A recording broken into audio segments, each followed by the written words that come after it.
Hello, I'm Barry O'Brien, and I'm the author of a new series titled Englishville.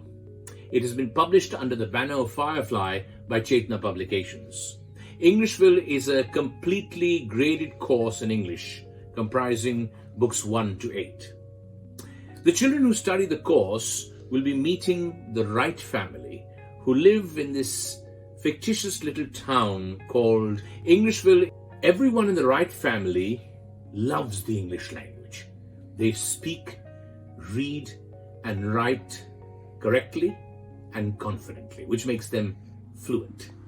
Through this series, I will be closely partnering the English teachers of your school, the primary school and the middle school, and get our students to enjoy reading, writing, and speaking in English.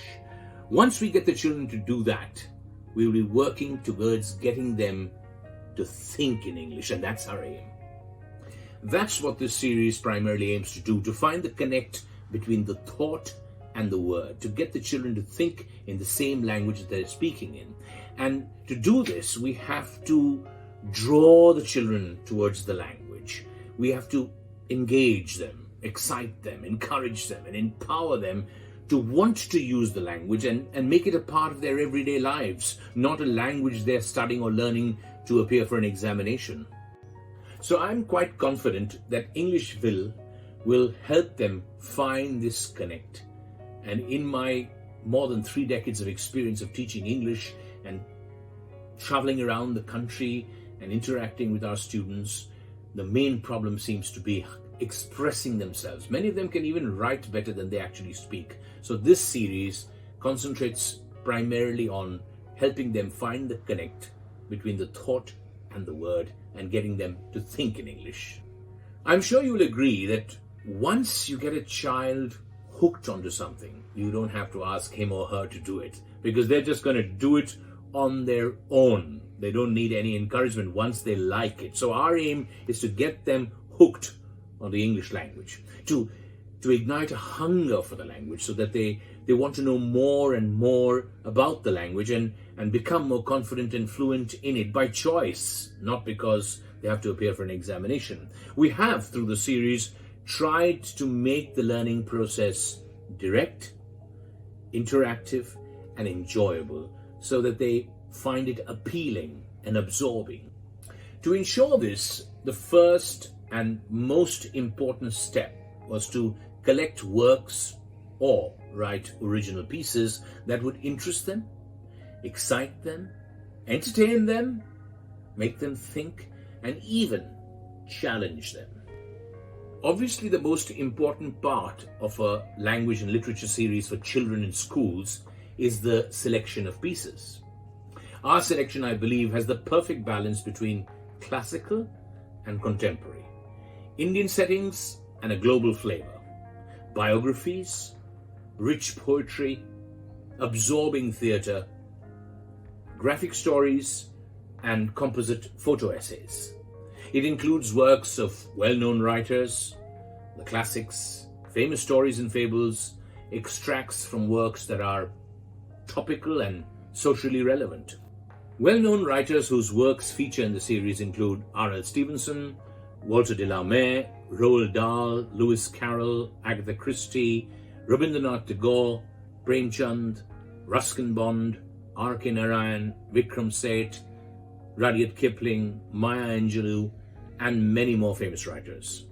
Classics and famous stories and fables include Mary Poppins, Peter Pan, Aladdin, Noah's Ark from the Bible, Shakuntala, Dronacharya, Akbar and Birbal, and many more famous stories.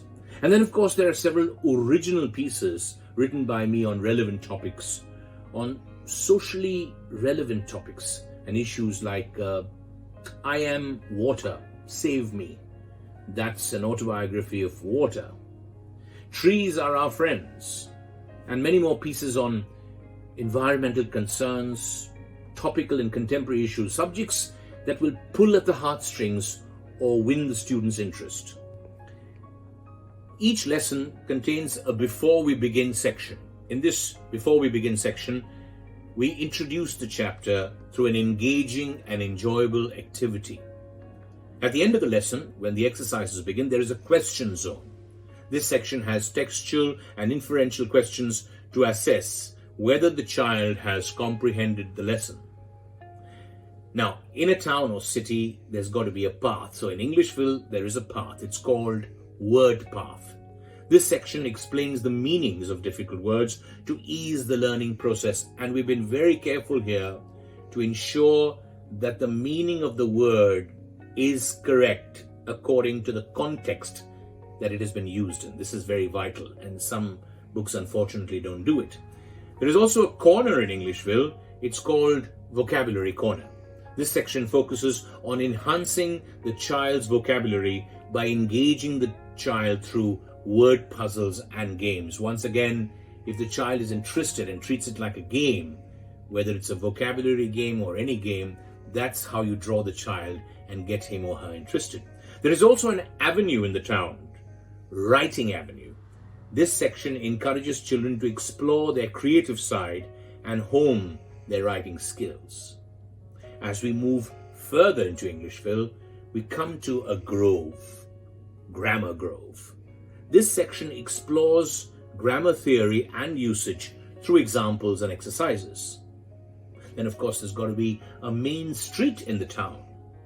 And the main street in Englishville is called Communication Street.